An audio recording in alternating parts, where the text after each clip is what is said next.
Okay, all right. Pete, I'm assuming you started out like every other Aussie kid. You loved surfing, and I imagine being raised in a mainstream thinking family. Yeah, pretty much. Yeah, I grew up in Melbourne and also the Gold Coast.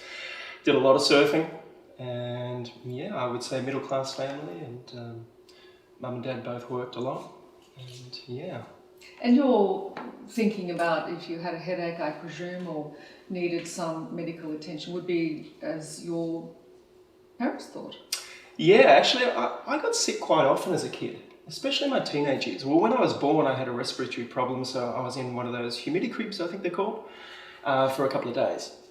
And throughout my schooling years, I'd often get tonsillitis, colds, flus, the whole thing, and I thought that was part of what it meant to be human. And funnily enough, it's not exactly true. You rolled along, I'm presuming, for some years though, just treading the mainstream board. You accepted that the science that says that, if you've got a headache, you can do something about it in a conventional way. And you ate certain foods and you behaved a certain way, which is conventional. I lived a very conventional life. I mean, Mum was a wonderful cook, so we always had fresh produce, and she always liked to experiment with different cuisines and cultures. So I'm very grateful for her influence and providing beautiful food on the table each and every day. And to be honest with you, I don't think I ever had a Panadol or an aspirin or anything like that with a headache.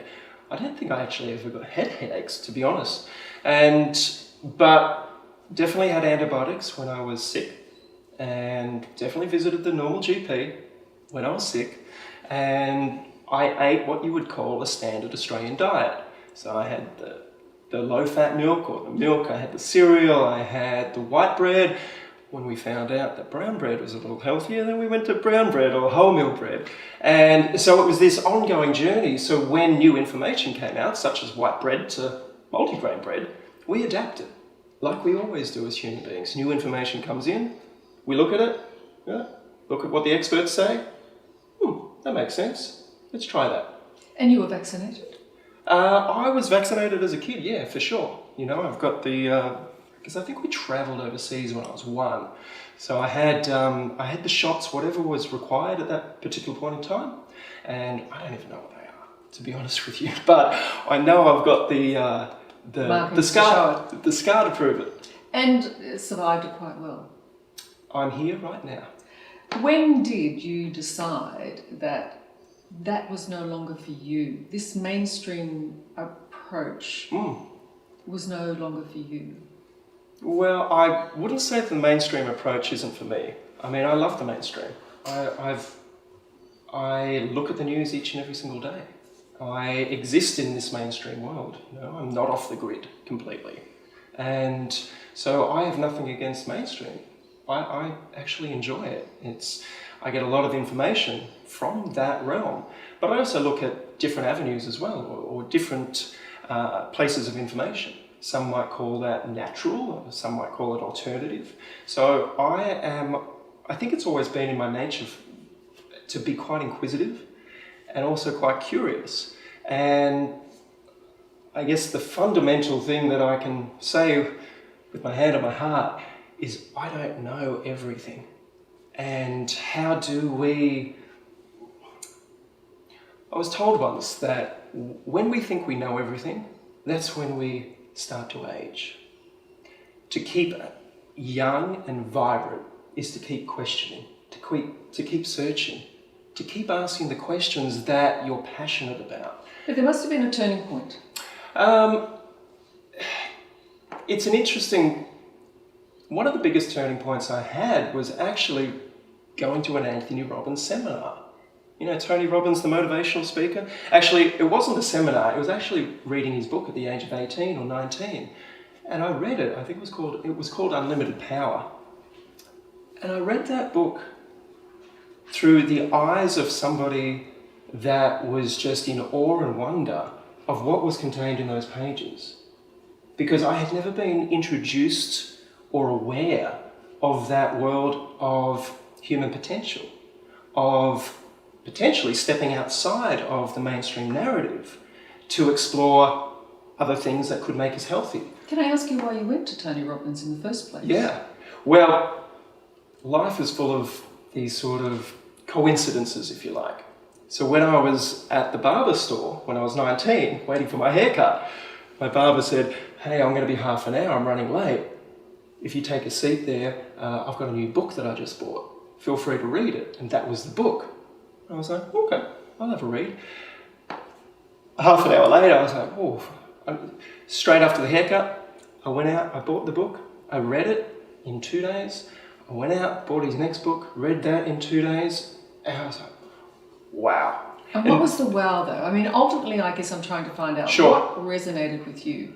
The thing that resonated with me the most was this was not taught at school.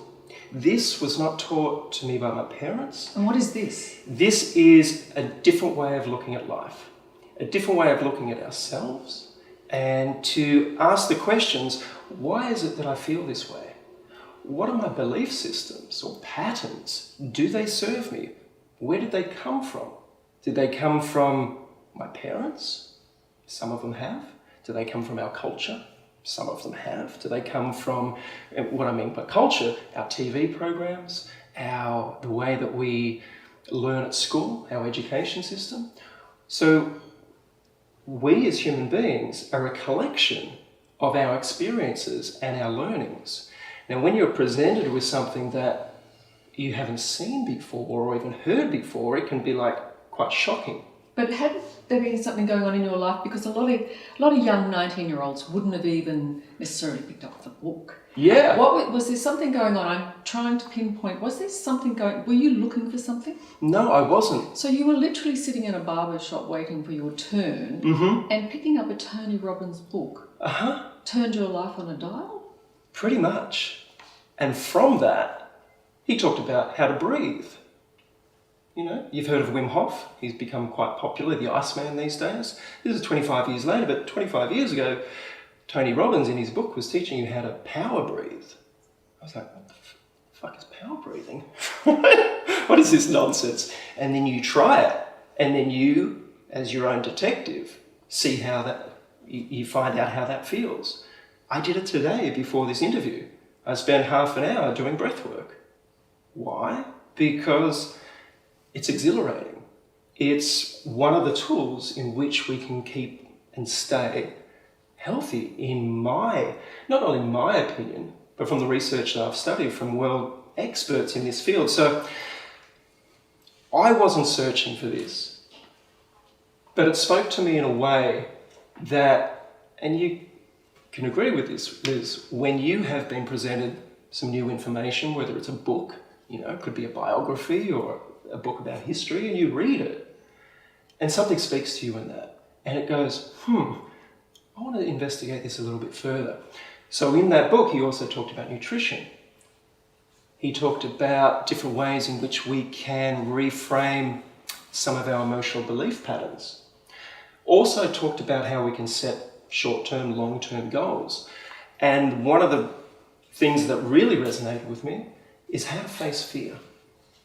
How to be comfortable in uncertainty. And from that, after I read that book, I think I read The Alchemist by Paulo Coelho. After that, I read a book, Deepak Chopra. So after that, I read a book by Deepak Chopra. I think it was Wayne Dyer next. Michael Gerber on small business. So my hunger for knowledge it was nearly insatiable. But in all this time though, you're still living a regular life. Yeah, You didn't change too much about how you were living. No, I changed everything pretty much. I did a 3-day course with Anthony Robbins. You walk on the coals. Yeah. I don't know how many millions of people or hundreds of thousands of people have done that over the last 30 years. And a lot of people say it's transformational for them. And one of the most transformational things is stepping into that fear. And so I went down that path. I thought, I have to try it because where I was currently at, I wasn't that healthy. I was experimenting with a lot of different things at that time, as a 19-year-old does in my situation. And I was also on this, I guess, I was an apprentice chef in my 3rd year and working pretty damn hard. And this just seemed like such an invitation. It's the only way I can describe it. It was an invitation for me, Pete Evans, to go on a journey. And I could have looked at that book that day and just gone, you know what, I don't, that's not for me. Maybe I'll pick up that surfing magazine over there and stay in that train of thought that I've always been in. But I've learnt that we are actually here for a purpose, and that is to evolve, to constantly learn, to constantly go back to what I said earlier, a state of unknowing and that thirst for knowledge. Now, in that, not everything you read or study or hear or see is for you. And that's where discernment comes along. So what might be right for me may not suit you, Liz, and it may not suit the viewers. And that's a big, what I would say, truth that I think everybody should understand. So you began to question all sorts of things. Everything. And were you doing this questioning because suddenly you stopped believing? Well, I probably didn't really believe in too much, to be honest with you, at that time. As a 19-year-old, I was like, well, I didn't even have a passion for cooking when I started as a teenager. My goal was to move out of home. How do I move out of home? Okay, I need to get some money. How do I get money? I need to get a job. What job is the best one that I would like to do? Not really any of them. You know, I didn't really have a passion. I love going surfing, but I wasn't a talented enough surfer to follow that career path. And I looked at all the trades that were available because I didn't feel like going to university because I really didn't like the schooling system. For me, I didn't really fit in. And I looked at the trade. Why didn't you fit in? I think like a lot of people, I felt like a lot of it was a waste of time.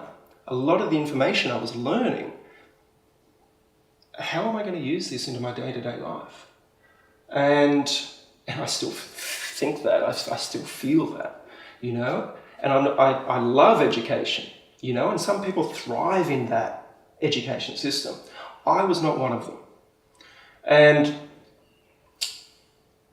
I've lost my train of thought right there. No, but it's so I'll have you drink. It's fine. I guess my question is though, did you stop believing what you were being taught, or what you've been told was Sure. what you should believe? I should go back there. So where I was I looked at all the jobs that were out there, and I thought, which one will serve me the best for me for the rest of my life? Can I become a hairdresser? Should I become a butcher? Should I become an electrician, a plumber, a builder, a baker, a chef? And the list went on. It's like, the one that makes the most sense for me is to learn how to cook. Because if I learn how to cook, I'll be able to do my passion, which is surfing. I should be able to get a job anywhere around the world. So that's a tick. Number 2, once I learn how to cook, I should be able to look after myself for the rest of my life and my family if I end up having one. Remember, I was 17 at this stage. And this is before the Anthony Robbins book. But I was like, this is interesting. What am I really wanting to learn as a life skill? You know, and cooking just made the most sense. And it wasn't because I had passion for it. I became very good at it, in my own opinion, because I invested a lot of time to become good at it. And So you were pragmatic. I guess so. And I ended up loving that vocation. The amount that has come from that one decision. I mean, look at where we are today. I'm sitting across from Liz Hayes on 60 Minutes. 30 years ago, I was working out what I wanted to do in my life. And cooking made the most sense to me at that particular point in time. And all the wonderful benefits that have grown from that decision that has led me into not only learning how to cook, but then studying the benefits of what we put into our bodies through food. It's led me to travel the world, searching for answers. How do people create beautiful recipes using these ingredients from their part of the world? And how do I share that to an audience, being known as a celebrity chef? And a celebrity chef just means a teacher. That's all it is. I'm not a celebrity as such. All I am is taking information that I've learned from talented home cooks or chefs or traditions and putting it into a way that people hopefully can digest and replicate. But I'm trying to get into your decision to embrace the alternative world, if we can call it, the alternative community and alternative thinking. What made you go, this is where I should exist? I don't know whether I actually exist in the alternative world, to be honest with you. I mean, do you not think you embrace the alternative community thinking more than you do the mainstream thinking? I would say that I like to embrace the natural world. Is natural a preferable word for you than alternative? No, it actually just came to me then, to be honest with you. It's like, well, what is alternative? But in what I guess I'm trying to find out is, you made a good decision about your career. Tony Robbins had sort of made you think more about who you are and where you are. But something happened surely where you went, you know what, I'm this person. Well, at the age of 19, I studied transcendental meditation. I also studied with an organisation called Sri Chinmoy, which was another, I guess, philosophy of life, which was how to meditate as well. And from that, I then did a speed reading course, which taught me how to juggle, which led me onto another adventure, which led me onto another adventure, and another. And I have seemed to explore what you might call the alternative, but also the mainstream at the same time. And we are living in a society at the moment where we like to label people as this or that. Whether it's a political party, are you leaning this way or are you leaning this way? Are you, whatever it is, are you anti this or pro this? Are you this or are you that? Why can't we be open to everything? Are you though anti mainstream thinking when it comes to medicine and science? I'm anti-labels. But you know my question. Have you dismissed, not in total, but a large part of what we would consider to be traditional science and medicine? Have you moved on from that now? No, not at all. And I mean, if you look at my film, The Magic Pill, which was a documentary we made, in that I state that modern medicine and ancient wisdom need to live harmoniously. Because if we disregard one, whether it's ancient wisdom, or we disregard modern medicine or modern science, where's that going to leave us? And I've had many, many people that they've decided what they want to believe in, and it's a belief system. Am I going to believe this and not look at other opportunities or other options because that's my belief and I'm going to hold on to that? Or am I going to be the same thing on this side of the fence? Am I going to stay rigid in this and not even look at that? The emerging technologies, the emerging science. I like to sit in the middle and look at it all and go, isn't this amazing? It seems to me like it was a slow burn. You started out just exploring other things, whether it be transcendental meditation or any other philosophies of life that aren't traditional. And it started to inhabit you, if you like. Yeah, and I love the word that you use there, Liz, is traditional. Because what you're saying, traditional, is, I guess, modern. Whereas traditional for me is perhaps what we have learned from our Indigenous brothers and sisters from all different parts of the world. That to me is traditional. Sure. And now we have modern. And but what I don't want to get caught up in is that I'm trying to explore you, and so Was it a slow burn? Was Okay. it something that went more and more and more? Yeah. I'm becoming that person. Yeah, I think look at me, and there have been times where I've probably gone, younger, more what you would call mainstream. And then parts of my journey, I've probably leaned a little bit more to the natural side of things. So where are you now? I would like to inhabit, my intention is to inhabit a place of everything. So nothing is closed off, and to be in that space, it means you're allowed to ask questions from all sides. And well, maybe I should ask you this. You believe the virus exists?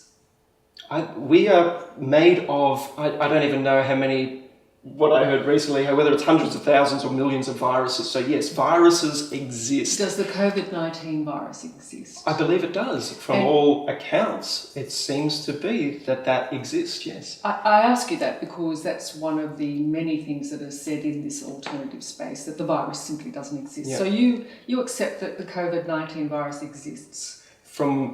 To the best of my knowledge at this particular point in time, all the evidence proves or shows at this point in time that the COVID-19 virus exists. It's a real thing. Yeah. And if there was a vaccine, Correct. would you take it? That's a very interesting question. No. Does that make you, because people will instantly think this, does that make you an anti-vaxxer? No, not at all. I'm a big proponent of vaccines. There are very important vaccines out there in the community, to the best of my knowledge. Just that this vaccine is a problem for you if it should come about. Well, therein lies the detail to the question. If it comes about, and if it is proved to be 100% safe for every single man, woman and child on the face of the planet. Now, if somebody can say and prove that it is completely safe, then I might consider it. What about 98% safe? Which is what most vaccines do come with a risk. Yeah. Would that be acceptable to you? I'm exploring you because I want Sure. to know who you really are Sure. when it comes to this. Because Okay. you say you inhabit both, Yeah. and you're not really this person Okay. or that person. But these are the questions that people will ask of you to test you, Yeah. whether who you really are. Sure. So, Best way I can answer that Yeah. is we know there's a flu that goes around, whatever strain or mutation or whatever that is, who knows? I've never had a flu vaccine because I'm not concerned about catching a flu. It's as simple as that. I personally do what I do, and am I fearful of COVID-19 if I came into contact with anybody? No, I'm not. Because I believe in who I am and my ability to stay as healthy as I can through anything. do you... But that's me, and I'm not saying that anybody else should think how I think, behave like I behave, or act like I act. I 100% always say, do not listen to me, but if people ask me the question, I can tell you what I will do, and in this situation, not currently. I understand, Yeah. not everybody is on board with the flu jab, for example. No, And I know a lot of people who haven't had the flu jab as well. But my point is that when we have a pandemic and there's I'm not sure about the pandemic. What is a pandemic? That's the question. And I mean... You don't believe this virus is around the world? Yeah, I do believe that this virus exists, right? But there is so much information that is coming out on a day-to-day basis, and tomorrow it'll be superseded by something else. But even the infection rates or the mortality rates seem to differ from day to day from the experts. So to clarify, it has been classed as a pandemic at this particular point in time. Okay? Now there seems to be more and more information that comes out that is conflicting from these medical experts. So, But not really about whether or not it exists around the world. and I've never said that it doesn't exist. No, but You I'm asked me saying- the question and I said it exists. Yes, but whether it's a pandemic, I guess, is you're questioning that. I am questioning what will be the outcome of this, If in 10 years' time we look back, like we've had these things throughout human history, SARS, Ebola, you name it, and we've looked back and,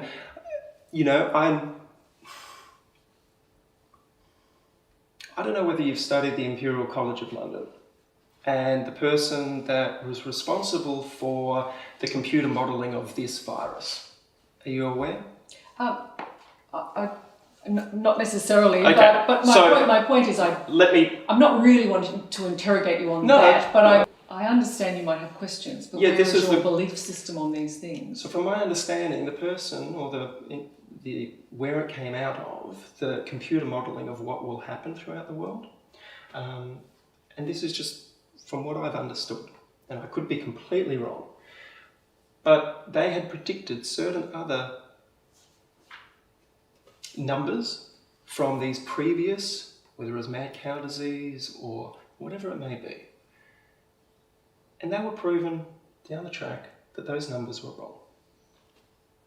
So, and the information where this pretty much stems from about the pandemic and the numbers has come from that same place. Okay. That has, history has shown, it hasn't added up. So what I'm hearing from you is a level of distrust about the information.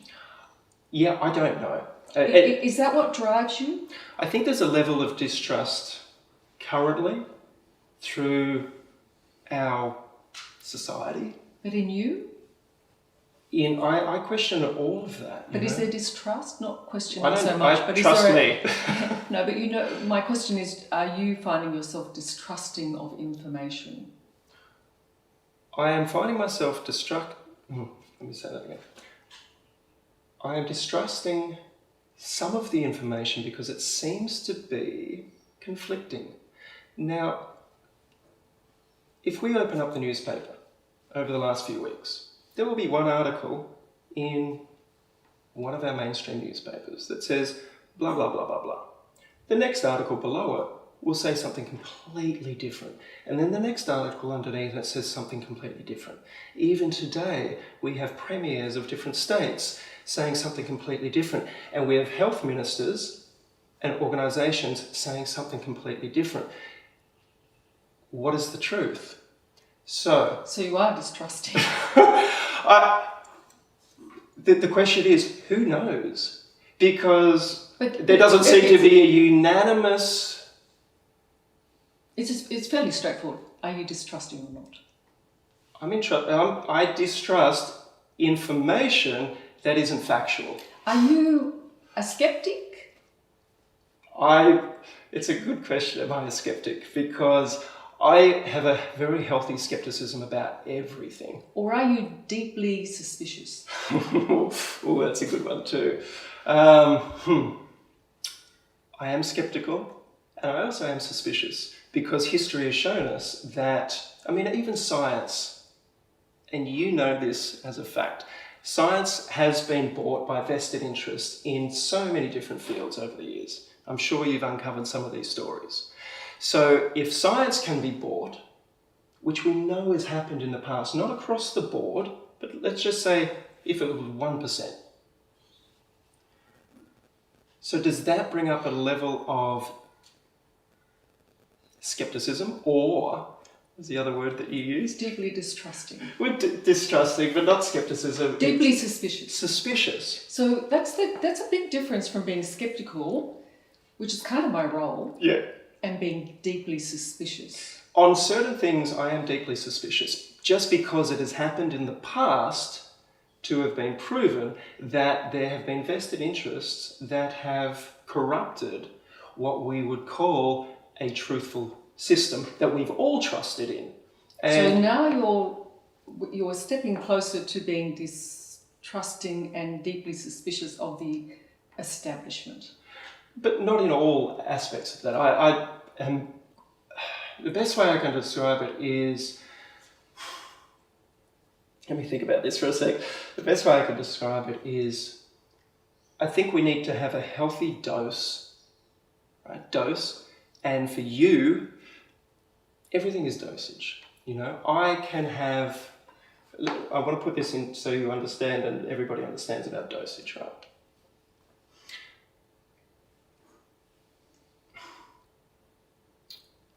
It's going to be a tricky one for me to do in a soundbite, but I have a healthy dose of skepticism and also suspicion. And that doesn't just come out of the blue. Okay, I haven't just woken up one day going, you know what, I'm going to be suspicious about the establishment. Because the track record for certain things hasn't been completely, what you would say, palatable, easy to digest over the years. We've had some amazing things that have come from the establishment, if you want to call it that. I just call it society, whatever. But we've also had some underhanded dealings. So if we've had some underhanded dealings before in certain areas, who's to say that that isn't happening now in whatever scope this may be? So once you're deeply suspicious of something, you start applying it to everything? I am, let's just take diet for example. So people would know me as promoting an ancestral or paleo means old, approach over the years, you know, and I still question that. I'm still skeptical. I spoke to somebody this morning before we were on the phone call talking to me about veganism. And I had experimented with veganism for many years and it didn't produce the results that I desired. Speaking to that person this morning, and he said, maybe you didn't do it right, Pete. My skepticism goes up, my suspicion goes, maybe I didn't do it right. Maybe there is something in this.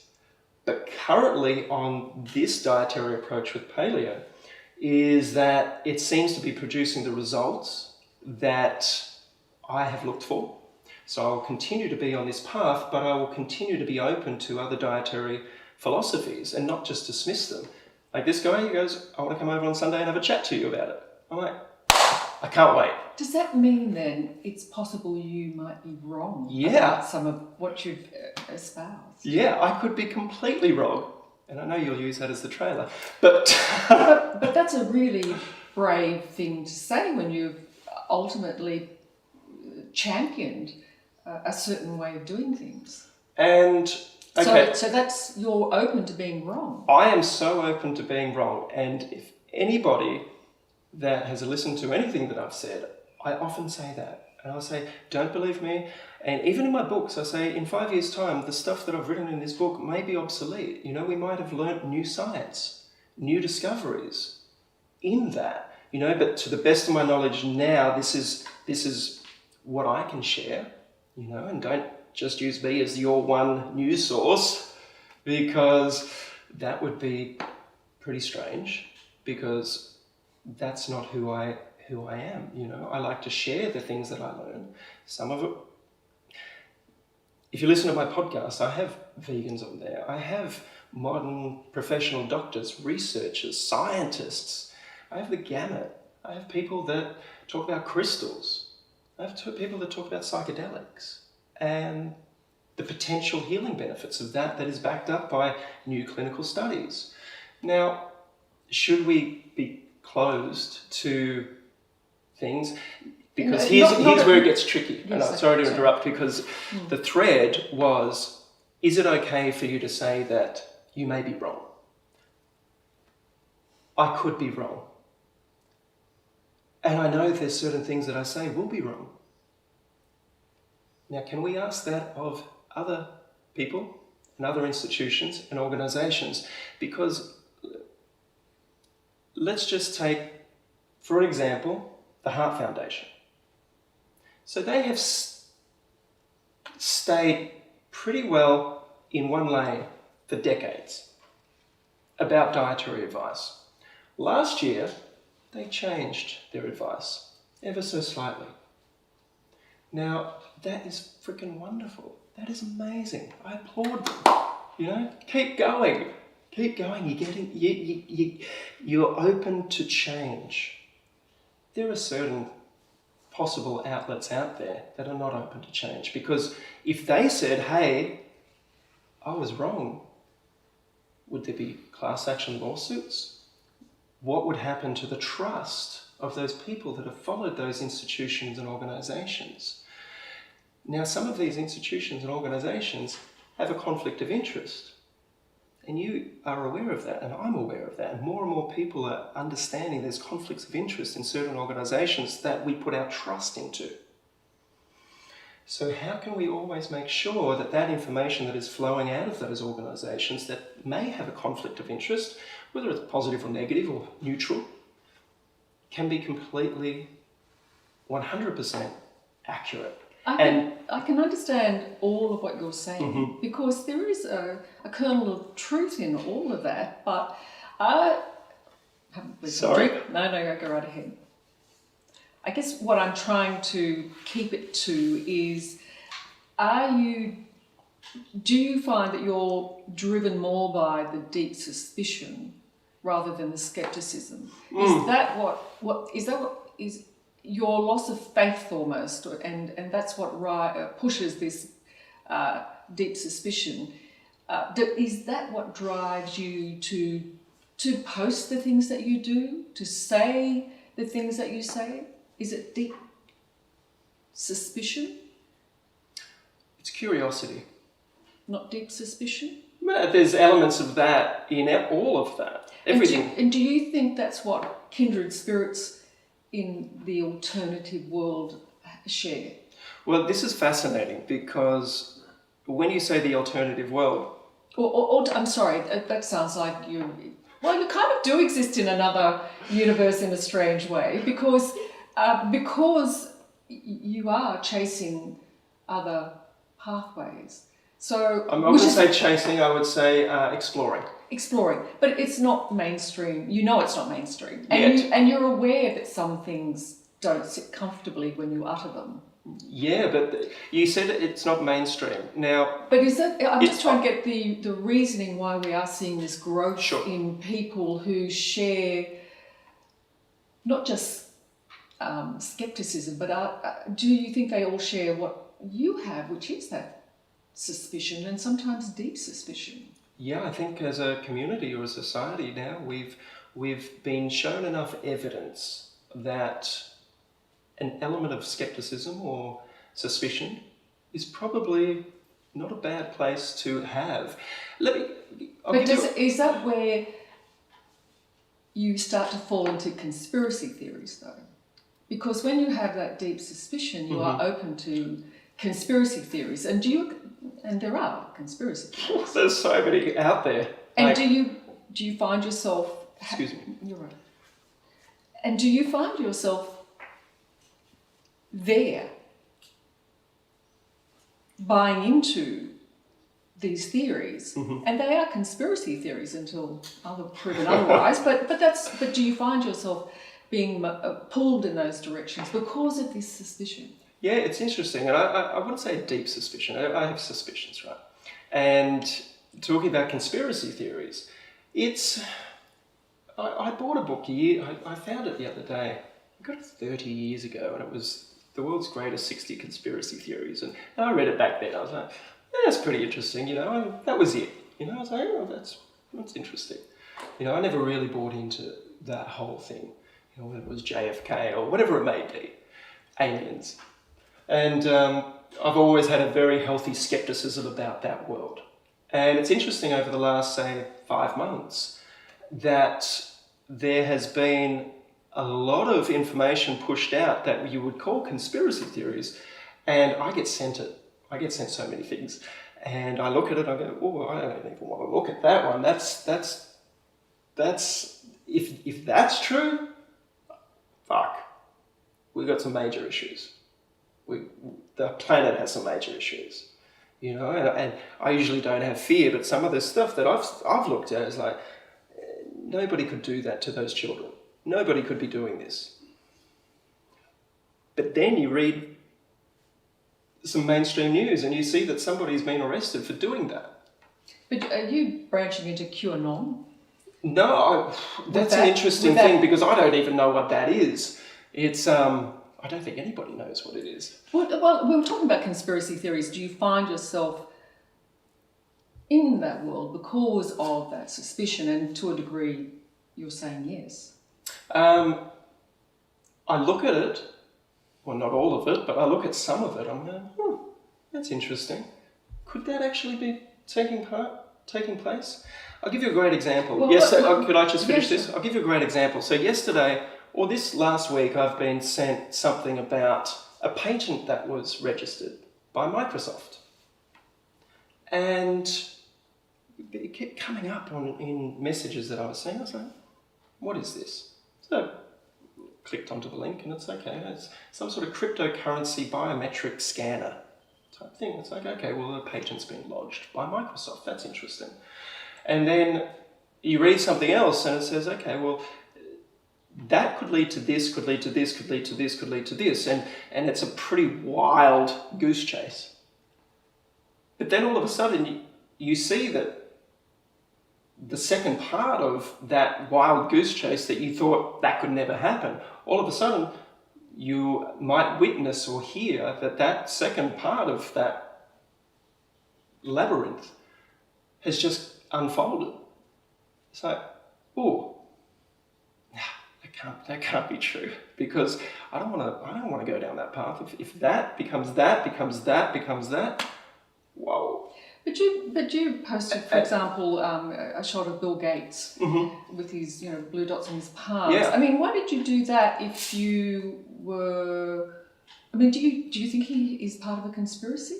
I don't know, and I don't know. But you posted that when you know the power of you. Yeah. When you post that, it sounds like, maybe Bill Gates has got a So you think it's possible? Well, he has come out on television from a couple of the interviews that I've seen talking about things that, just possibly they don't sit right with me. 100%. But in terms of this virus, you do think that he might have a role to play? I can't answer that. The reason, but yet you put that up. No, because I'm just trying to explore your mind, really. Okay. You put that up on your Facebook, for example, and why do you do that? Because if you don't buy into it a bit. Because what Bill is suggesting, and every single interview that he has done recently, is suggesting that the world will not become safe until every single person on the planet has been vaccinated for this. I'm feeling pretty safe right now, sitting here, but are you joining up dots that may not be there, but that somehow or other, therefore, he's controlling this for a particular reason? No. So you don't have I'm concerned about somebody that says that every single person on the face of the planet should have something. That is what I'm concerned about, because, and that image is, it seems like there's no choice. In that reality, if that does transpire, they are saying, Bill or whoever is saying, you're not going to have a choice here, because this is what we want to do, because it may not go back to normal, whatever normal is. You know what I'm saying here. You post things that would make normal people go, Pete Evans believes this somehow. I don't believe that, I do not believe, I do not want to have every single person on the planet with that until it has been proven to be 100% safe. But Bill Gates is your problem is, by posting it makes it look like, yes, I also believe something's fishy about Bill Gates. Well, I don't want to say anything like that, because that's not... Sorry, Pete. That's okay. Really, look, let's put it this way then. Maybe this is the question I should ask you, because in many respects, do you find that you can't really say what you think because the blowback would be too terrible? No, I'm happy to say it right now that Do you edit yourself or censor yourself because you know that it causes trouble? I actually do not want to put my opinion out there to people to lead them either way, if that makes sense. So because I do not want to be a leader. That's not my role in my evolution. But you have 2 million odd followers that's pretty powerful. Yeah, but I didn't choose that. Of course, but you have, but you it's, don't stop it. So. And it's the one thing that I say to people all the time. You can simply unfollow if you like. Yeah. You can simply unfollow. You have the right and the power to unfollow if you don't like the recipes that I'm sharing, or if you don't like the meme, for instance, that I share, which I don't share too many of them. And if you're a vegetarian and you don't like seeing meat on my page, then don't follow. And, no one is holding anybody here to say you need to do anything. And I guess the reason that I posted that thing of Bill Gates is the potential of not having a choice. You thought he represented that potential of taking away your choice. He has said that the world will not go back to normal.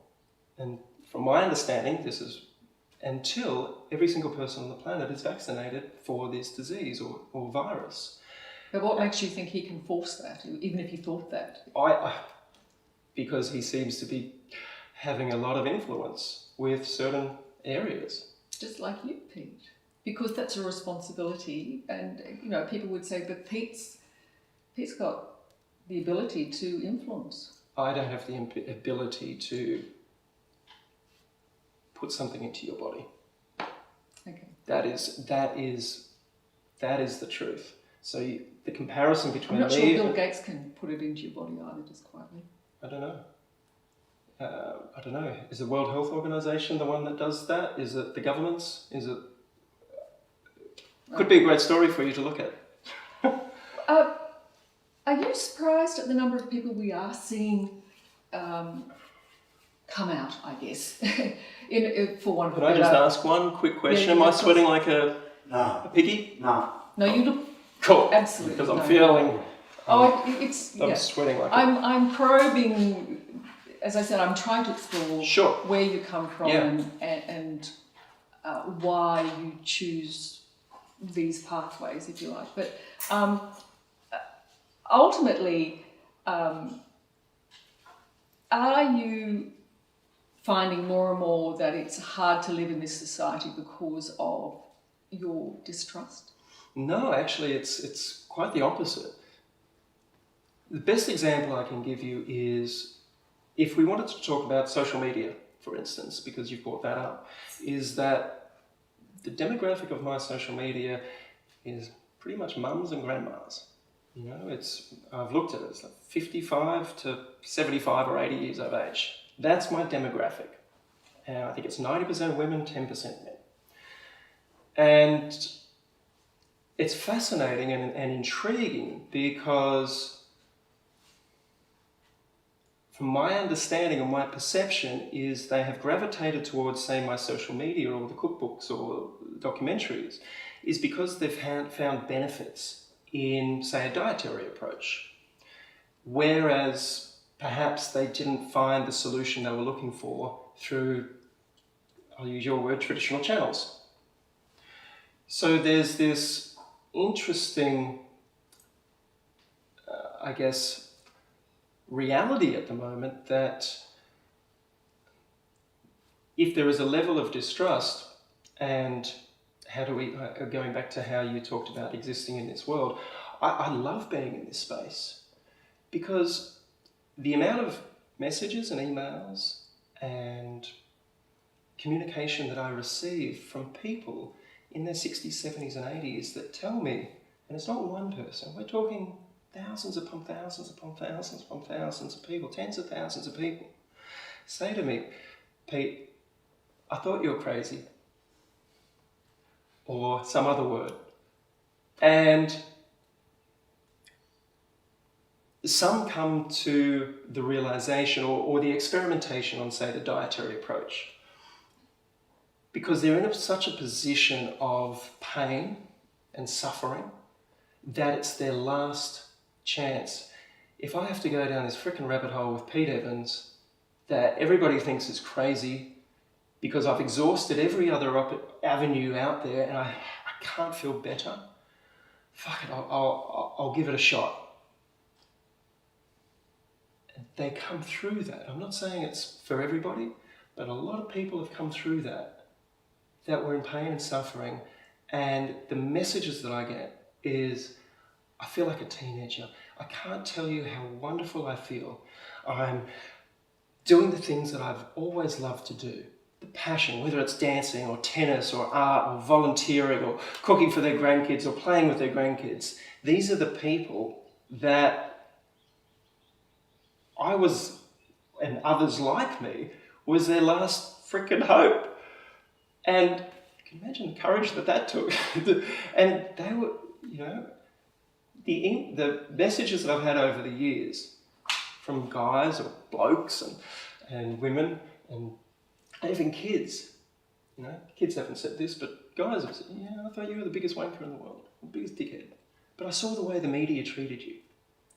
So we did a little bit more investigation.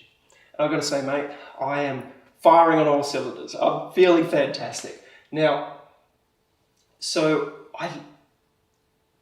the negativity that others think that I get is like that. The joy and the wonder and the celebration and the passion for living a healthy life, that is amazing. And that is how I feel. And if I feel I don't feel like excited because people get that. The magic for me is, what are these people going to do with their lives now? What would you do if you didn't have the energy to do the things that you love and all of a sudden you've got that back or you've discovered it? That's what humanity is about. It's about expression of our free will and creativity. Now, at the moment, there seems to be nearly a withdrawing of that expression and creativity and connection and passion, and maybe the right path for us at this particular point in time. Or it may not, I don't know. What do you think you have in common with others that you might see, because we've seen a linking of arms almost in recent protests in America and even here in Australia. What do you think you all have in common? What do we all have in common? Well, I haven't been to a march or a protest yet. It's not really... That hasn't called for me to do so. It may in the future, it may not. I can't answer that. But I think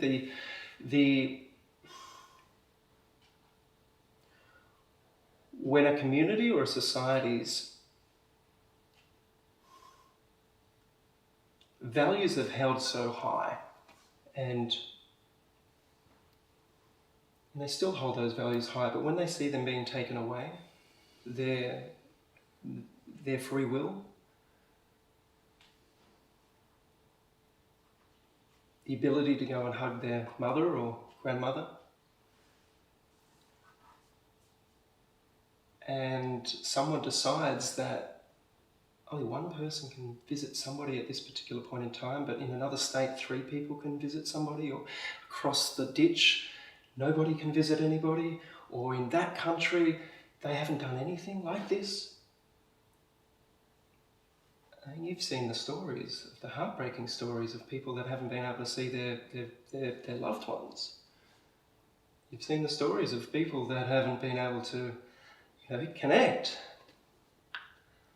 I shared that I visited my mum through this whole thing, and I love you, Mum, and she probably wouldn't like me saying it, but she said, I don't know what to believe. And I asked her, I said, Mum, can I give you a hug? And can your granddaughters give you a hug? And that action alone, that is what being human is about. And if I have to live in a society where I can't hug my mum because I've been told it's unsafe, she was allowed to make the decision whether we hugged her or not. I said, this is your decision, Mum, but we're here for you. And she fucking needed it. She needed that. And I needed it, and my kids needed it. and I understand that all of that that's deeply distressing, but that's my point. When you see groups of people who are, say they're anti-vaxxers, they're anti-5G, they're anti-Bill Gates, they're anti being locked up, and they come together to protest, what do you think is the common link? Freedom. That's why they come together, they link arms? My perception would be freedom. Freedom to express themselves, and freedom of choice to freedom of choice. Have another opinion, or you'd have to ask them, because I haven't joined in that. So what your perception is? My perception is people are wanting answers that are truthful. We've just seen in this country a law pass where, talking about visiting your parents or grandparents in aged care homes and nursing homes around the country. A child can't visit their grandparents, or a son or daughter can't visit their mum in an aged care home unless they prove that they've had a flu vaccine. Who made that decision? And I understand, it could be the nursing home's rules.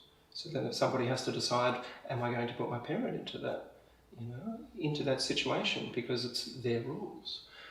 But this rule was just made throughout the country. So you're talking about a freedom that you think is being taken. So can I ask you this? Those protesters that you see, do you identify with them then? I haven't actually watched any of the protesting, so but I saw one video that somebody sent to me, and it showed, they sent me what was shown on mainstream television and what was actually the whole version of it. And like everything, there's a version of it. But it's not about what actually happened on the day for me. It's more about what brings them there. And do you identify what it is that makes people come together who have different views, but potentially they're anti-vaxxers, they're anti-Bill Gates, they're anti-5G, on it goes. Can you see what the commonality is, and do you identify with that commonality? I would change, because the people that I've spoken to would, you call them anti-5G or anti-Bill Gates or anti-vaccines. I'm just going what they had on their placards. Yeah. So. Some might identify with that. Some people are just questioning the safety, and I think that therein is the essence of this. But that's what I'm saying. Do you identify with what it is that's brought them together and made them stand on the streets? Yeah, and I do my own version of that through how I express myself. I've never been one to go and protest. It's not been my thing. But I'm also happy to question what is going on. And I have currently a social media channel which may or may not be deplatformed because of asking that question. I don't know, watch this space, because it seems to be happening. Censorship seems to be hand in hand with anybody that questions it. And I'm not saying that, somebody asked me this the other day about 5G and vaccine. I said, I don't know. I said, what tests are there that have shown that it's completely safe? And I think the underlying unity that people have that do protest, and this is my perception, is they're concerned about the coming generations. They're concerned about their children. They're concerned about their rights. Because it seems, throughout history, we seem to be losing a little bit here, a little bit there, a little bit here, a little bit here. Follow this rule. More legislation, more stuff. What is the impact of what is the impact of the choices you've made on you and your life? Well, I illustrated that before, was the negativity is very small. The positivity, and I don't like to look at things as good and bad or positive and negative, but let's just say the overwhelming response from the people that I deal with, which are people that have improved their lives, is enormous. It's awe-inspiring. And the negativity, here's the funny thing about it. And the reason I agreed to do this today, and I have no idea how you're going to edit this, I have my suspicions. Not deep suspicions. I have a healthy skepticism about how this might be edited, because I've been in this game of mainstream media for nearly 20 years. And I've seen how it can play out.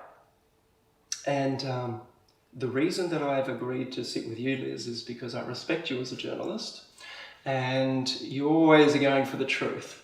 That's right? all I want. And all I can share is my truth. And the funny thing is, when these stories come out about me, it raises awareness. It raises awareness. Now, I can't control how people judge the information that comes out, either from me or from you or from others. And you know that. We can't control that. People will think what they think based off their belief systems, going back to the start of our chat. Yeah. But what does come from this, and what I notice on social media, and if I ever look at, say, a mainstream comment section, is it creates a greater awareness for debate or discussion, for different viewpoints. And what I find fascinating even on my own site or sites is that I read through them, and I don't read through all of them, but when I do glance through them, I'm like, well, that's another viewpoint that I haven't seen before. Okay. Which makes me then question, I go, okay, well, what truth is in that? And that then keeps me wanting to learn more. And it could come from a complete opposite source of where I think it might be going. And I get so excited when someone teaches me something new. And I find this a wonderful platform, because if we shut down or suppress the ability for us to ask questions, then we will only be told. You have to understand that when I went to school, we learnt a certain narrative about this country, the history of this country, which we have now 30 years later looked back and gone, it wasn't what I learnt when I was a kid. People have shared their stories, even questioning Australia Day, for instance. If somebody had questioned Australia Day 30 years ago, people would have thought that would never happen, right? And all I'm saying is, sometimes what we've learnt isn't always the truth. What I speak may not always be the truth, but at this particular point in time, this is to my best of my knowledge, and it may be wrong, or maybe there's a little bit of truth in it. But for me, it's my truth. And people don't need to listen to it. They can turn me off. Journalists don't need to ask me my opinion. And this is what I keep saying to people. Why am I in the news? Surely there's bigger and better and more wonderful stories that people can follow to get us through this point in history for a more beautiful world. Have you been hurt? I think population is hurting. No, have you been hurt? Yeah, I've been hurt. Because of the choices you've made, the things you've said. Yeah, the judgments that have been made. Yeah, I've taken a few on the chin, right? And and sometimes I ask, well, what is this journey that I'm on? How come I'm fortuitously or unfortuitously in this position? I didn't actually dream of creating this. I never wanted to be famous or that, and I could very easily disappear. But for some reason, it's not where I'm going, Some people would like me to disappear, no doubt, and I'll just make this one statement. If I disappear or I have a freaking weird accident, it wasn't an accident, okay? And that's probably the most conspiratorial thing that I will say, that I am of what I believe complete sound mind and body and spirit. That says to me you don't always feel safe. There's been too many coincidences out there in the world for people that have questioned certain things, whether it's new technologies that have been released, whether it might be free energy, or a new discovery of something that might potentially cure something, sometimes those people don't last very long. And that could just be a coincidence. Or you think that could be you? I don't know. You know, I have been warned by many people. Keep your head down, shut up, stick to the program. And you say, I say, well, there's a lot of good that is coming out of this so far, not only for me, but for others. You know, and I keep going back to those, you know, the people that have reclaimed their health, that they were told, you're going to be stuck with this illness or disease for the rest of your life. You won't be able to do this, you won't be able to do this, you won't be able to... Those people, those stories is what keeps me going. And I'm not doing it for that. It's just an inner knowing. And again, when this goes out there, who knows what's going to happen? But I know one thing that's going to happen. There'll be a debate. There'll be discussion on certain things. And it's fascinating at the moment because so many people that have followed, it's fascinating at the moment because so many people that have followed the mainstream narrative and the experts and the organisations and institutions or corporations with trust in their heart for safety, for guidance, they are starting to question that. And, you know, what happens when a population starts to question? What happens, you know, what happens to democracy? What happens to all of these things? You know, my vision is a more beautiful world than, you know, the old saying, can we leave a more beautiful world than in which we started for our children and our grandchildren? Looking around at the moment, I don't think we're headed that way. But I believe this right now is an invitation for us to possibly create a more beautiful world. I'm going to ask you a question which is difficult. Mm-hmm. Your state of mind was questioned. Yes. By a medical authority. Mm-hmm. And that was based on a post that you'd made on your Instagram. Yes. And that's since gone. Yes. Did you take that down? No, that was on a story. So I do certain things on my story, which is a 24-hour sort of timeline. And those things I post, you can have a check. I post a lot of them. I know what the basis of it was. Yes, the basis of the questioning of your mental state was on that post.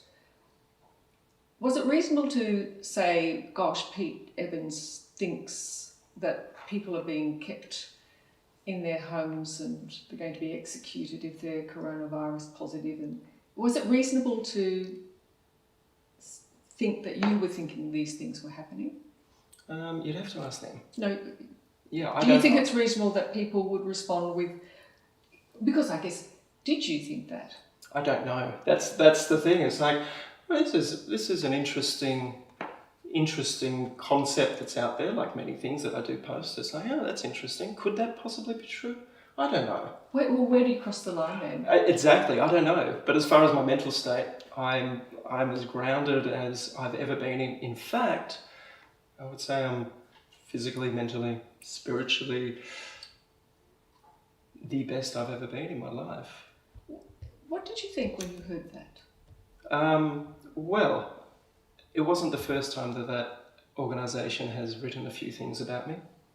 But this was a statement made. Yeah, they're entitled to this statement. You know, whether that is...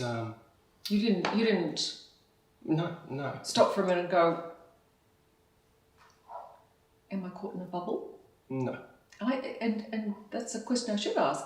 Do you have to be sure that you aren't getting caught in a bubble of conspiracy theories? No. You're confident about well, your ability to see through and see clearly. Yeah, but not everything I share may be 100% true. You know, I don't know. I don't know. And that is why I question so many things. It's like, that seems pretty outlandish. Is it true? I don't know. You know? Well, but that's what I'm asking. Where do you decide that's ridiculous? Yeah, I guess my intuition. you know. So your intuition didn't say to you, that's ridiculous. You thought, there's, as you would say, thoughts? Yeah. That's an interesting one. But let's see what the reaction is in that, you know. For me, I was like, that couldn't be true. But let's see. You know? What's your future, do you think? Good question. Thank you for asking. My future, more exploration about how to live a long, sustainable, healthy life. That is my, and passionate life, I should add, is, that's my goal. I had a bet with my daughters many, many years ago that I would be surfing when I'm 100 years old, and hopefully they would be with me at that time. And it was an expensive bet. It was a $5 bet. I think it's the only bet that I've ever made. And I remember it like it was yesterday, because as I was carrying my youngest daughter upstairs a couple of hours later, she whispered in my ear, she goes, "I think you will be, Dad." And I love being alive. I love this planet. I look at it with awe and wonder. Even some of the darkness that's out there, I still look at it in awe and wonder. But I focus on the light, I focus on love, and I think this is the most wondrous experience that any of us have, this gift of life. And I want to be around for as long as possible to watch it unfold. And I don't have the crystal ball. You haven't smashed your television? No, not at all. I actually don't have free-to-air television, and but there's a group that says, smash your TV, rip up the newspapers. It's interesting. I did a podcast with a business mentor of mine, actually, 2 years ago, a fellow called Daniel Priestley. And he said one of the best pieces of advice he gives his clients that are setting up businesses, he said, don't read any news for a month while you're setting up your business. Switch it off and see how you feel. See how happier you are. And it's fascinating, because I do go into people's homes sometimes and I hear the news on, or the talkback radio or this, and I'm like, oh, that's interesting, And but the beautiful thing is we're all free to choose what we want to watch, how we want to live our lives at this particular point in time, to an extent. And let's hope that these liberties aren't taken away from us or enforced onto us into the future, because I don't think that is, going back to the start of the interview, natural. And I'm a big lover of nature, and I think if we can spend more time learning from it, inhabiting and connecting with nature, wow, we could find a whole new smile for a lot of people. Sounds pretty good, Pete. Just let me check.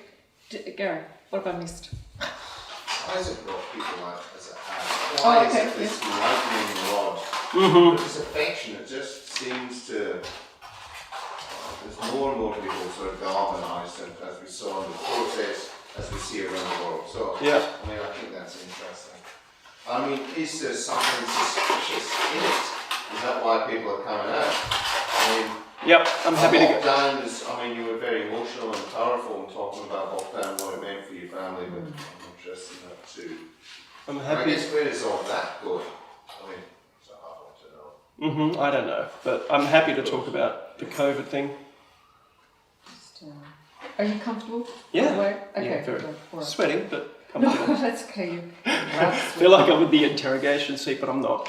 Well, no, You're very good at what you do. You're very capable of answering all these questions. I have no doubt about that. There's something that I did want. I thought that I'd forgotten, but I think it's. Okay, I can hear you. Are you still sorting out the?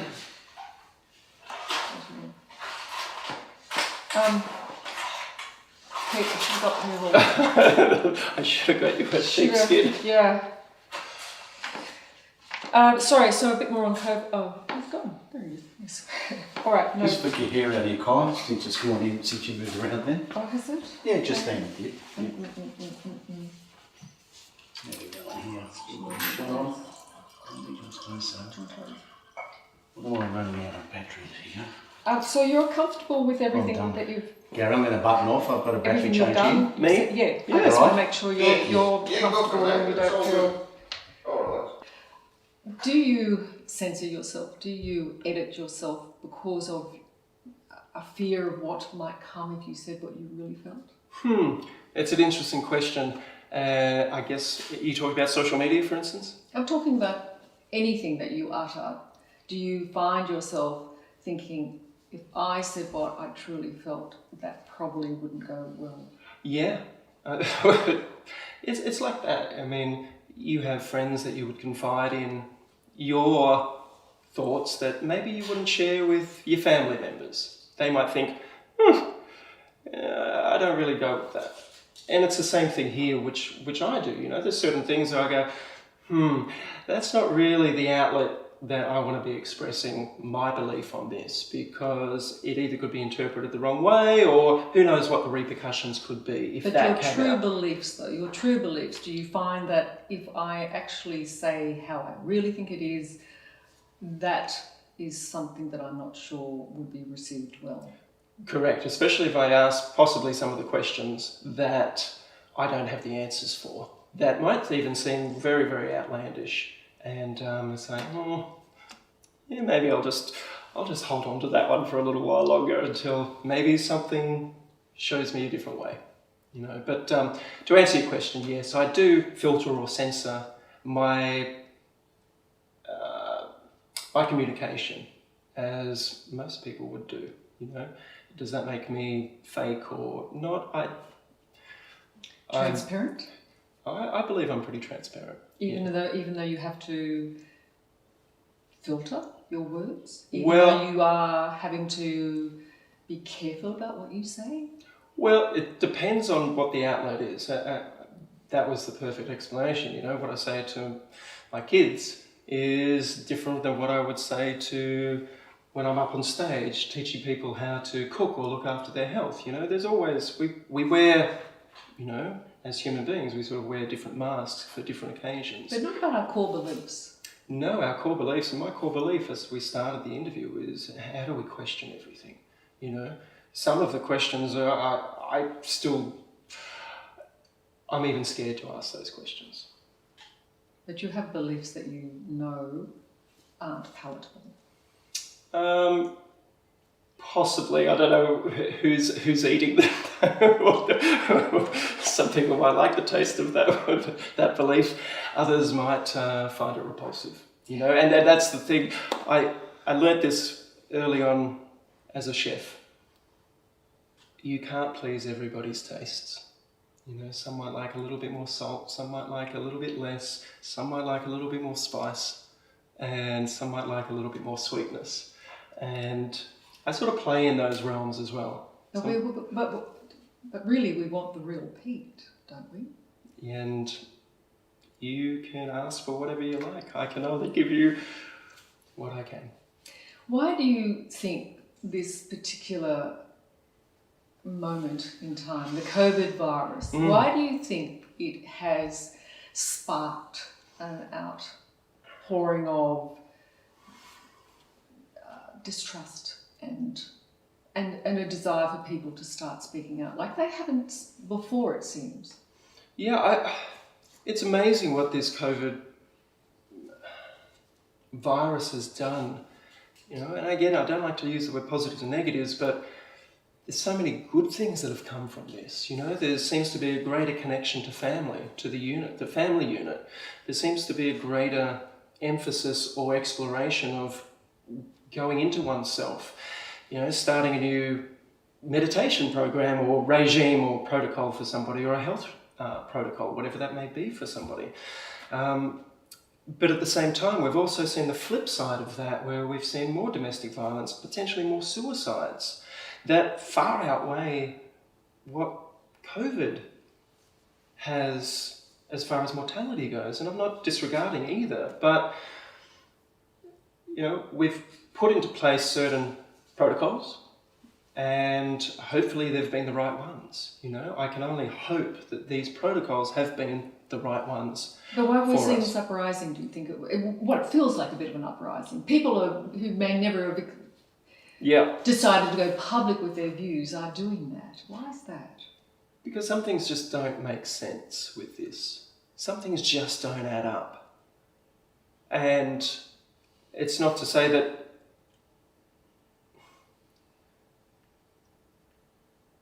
what I've heard from a lot of people is that with so many other illnesses and diseases and mortalities from other things, and suicide, for instance, that aren't getting the attention that this one virus has got. And, you know, what I find fascinating, like the bushfires, we came together as a nation to help those in need. We've come together as a nation pretty much to help stop the spread of this virus, if that is how it goes between us all. You know, some people are saying now the masks don't work, but 3 weeks ago they were saying it did work. So there's these things that keep getting changed, the goalposts keep getting changed from our experts, so people are starting to question it. But the strangest thing about this COVID thing, I think, is why have we not come together to solve some of the Earth's biggest issues that have been with us, whether it's starvation or poverty or whatever it may be, these things that we don't want to look at and find solutions for. But this thing has come around and all of a sudden it's like, okay, everyone get together, we've got to deal with this thing, but we haven't been able to even deal with that thing that is killing way more people, that is bringing so much more devastation and destruction. So what is it about this one thing? Well, it stopped the world. It has stopped the world. That's what it is about this one thing. You know. But that's my point. So do you think that the rising up, if you like, has come from this overwhelming distrust? I think it shows I don't know about the distrust, but you know, you can look at it like that, but you could also look at it as an opportunity that we show that we can unite, you know, and maybe because we have united in this way, maybe we can look at those other issues that we haven't been able to unite on before, because that is what humanity is. So there is a strength in all these people with specifically different views coming together. That's society. Yes, but that's why people who may not traditionally link arms are. Correct. I think is that so. Is that what you think is happening here? I don't know. To be honest, I don't know. I mean, it feels like it's moving every single day, and I can't actually even see a month down the track where we're going to be. Oh, I think we're going to be back in the restaurant. I think we're headed into some normality, hopefully. Well, that's if there's any restaurants to go back into that haven't gone under because they haven't been able to keep afloat. And, you know, all I'm seeing at the moment in mainstream is there's going to be a second wave. So is it, I'm sorry, I'm trying to get back to the core. Is it the lockdown, do you think, that went... Is it the lockdown, do you think, that's made people go, hang on, I feel like I'm being restricted, or has that been the impetus, do you think? I can't answer that, you know. You could make that assumption, you know, and I could make that assumption that the lockdown seems to be something that maybe was necessary or is necessary, but at what cost? Because that's something that you react to too. Well, is the reason I'm asking. We discussed this on the phone before the interview. We know that COVID or coronaviruses affect our immune system. I have been scouring the mainstream narrative of the mainstream newspapers for anybody in a position of authority to be talking about how to keep a healthy immune system. Where is that information? Because I thought that should be one of the things that our health experts, people that we have trusted to share the latest knowledge, scientific evidence of surely they must know about our immune system. I've interviewed many doctors over the last few months that is all they talk about. They said the first line of defense should be our immune system. Now, my question is, why hasn't any politician or health body that I can see, and I could be wrong here, but I haven't seen it in mainstream and I've been looking, maybe it's hidden or it's in code. Why isn't that being communicated? And I remember our conversation, you said, well, it's common sense. Yes, I did. I thought, well, maybe it's not being addressed because it's common sense. We should be working towards But let's go a back. strong immune system. But your point is, why is it? I'm trying not to put words in your mouth at all. But is your point that this virus is being addressed in the wrong way? No, I think we, again, need to look at modern and need to look at ancient or natural therapies. What is it that we can combine to best deal with this virus for everybody? And if that means some information, which I'm happily sharing about how to have a strong and healthy immune system, vitamin D, get adequate sun. Okay, there seems to be in the opposite of a lockdown. Stay inside, don't go outside. Well, how do we get vitamin D if we're going to convert it from the sun? We can go outside. We can get into our backyard or sit on the balcony, put the head out the window. Something we can get some sunshine. You're not being denied sunshine. No, but Pete, are we? I don't know. No, Are we? No. I don't think we're being denied sunshine, but we're definitely being denied. To go into the science of how our immune system works, we get healthier through different types of contact, through getting our hands in the soil, through our exposure to the elements.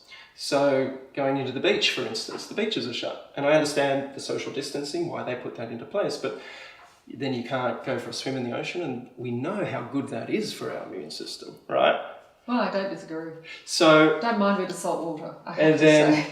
Talking about vitamin C, zinc, selenium, you would think this possibly would be heavily featured in the mainstream narrative from medical experts that have done their research on vitamin D, C, zinc, selenium, and whatever else helps to maintain a healthy immune system.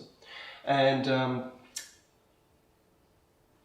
so I'll give you my perception on that. Well, my question is why? You say it's common sense. Now, when we have 70% of the population that are sick or overweight and obese, then...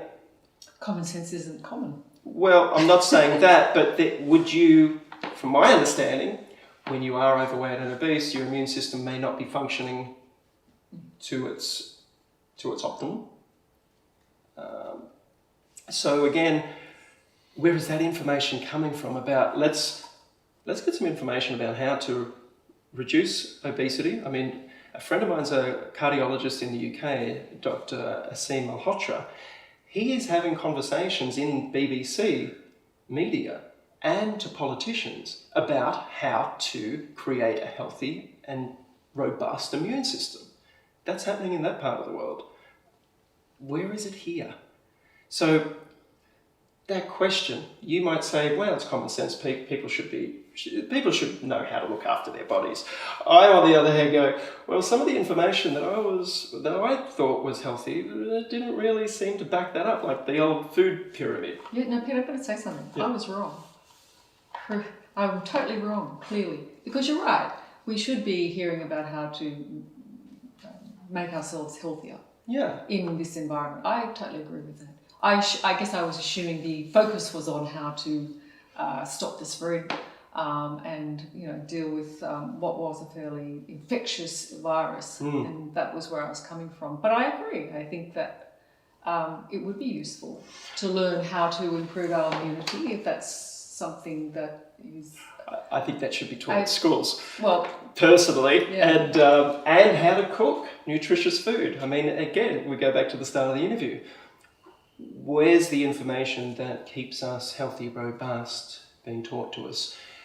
Do we just take it from our parents? What if they don't have that information as well? So, I don't know, I see this as an opportunity at the moment for potentially even like talking about the immune system, for that to become something that we could implement, you know, and you'd have to talk to the health ministers and the politicians whether they would be open to the idea that, I mean, Donald Trump, possibly the last person I would think that would bring this up, seems to be the only politician that I've seen that has actually said, hey, what about vitamin D, and what about zinc recently, and what about this and that? It's like, there you go. Who would have thought? Who would have thought? how do you reckon Donald's immune system's going? I have no idea. I'm sure he's got his own White House doctor and surrounded by some pretty interesting people that know a lot more than I do. And that's another rabbit hole. Yeah, don't go down any more of those. Is that all right? We covered enough. Yeah, do you that's think? all great. Well done, Pete. Thank you. Thank you. Yeah, good old. Donald is interesting, isn't he? Oh, fascinating. On a lot of fronts, but yeah. Well, he's taking the hydroxychloroquine. So, what do you think about that? Well, Are we off? I've That's turned off. Yeah, that's Yes. Kidding? Yes. Yes. Yes.